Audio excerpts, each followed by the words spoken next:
మహాదేవాలయం అయిన మెదక్ చర్చిలో క్రిస్మస్ వేడుకలు ఘనంగా ప్రారంభమయ్యాయి. ఉదయం 4 గంటలకు డాక్టర్ రెవరెండ్ బిషప్ పద్మారావు శిలువ ఊరేగింపులో పాల్గొన్నారు. ముందుగా మీడియాతో మాట్లాడుతూ ప్రపంచ క్రైస్తవులకు క్రిస్మస్ శుభాకాంక్షలు తెలిపారు. వివిధ ప్రాంతాల నుంచి భక్తులు రావడంతో మహాదేవాలయం భక్తులతో కిక్కిరిసిపోయింది.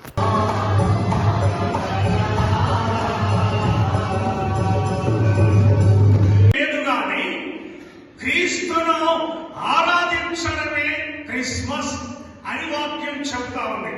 అయ్యగారు మంచి పాటగాడు, ఆటగాడు, అందగాడు అన్నీ ఉన్నాయి అయ్యగారికి. నేను ఎందుకు చెప్తున్నానంటే కోయర్ వారి సహకారంతో మంచి పాట మళ్ళీ రెడీగా ఉండండి అమ్మా ప్లీజ్. ఒక పాట మళ్ళీ ఇప్పుడు పాడిన పాటే ఒక్క వచనం పాడదాం.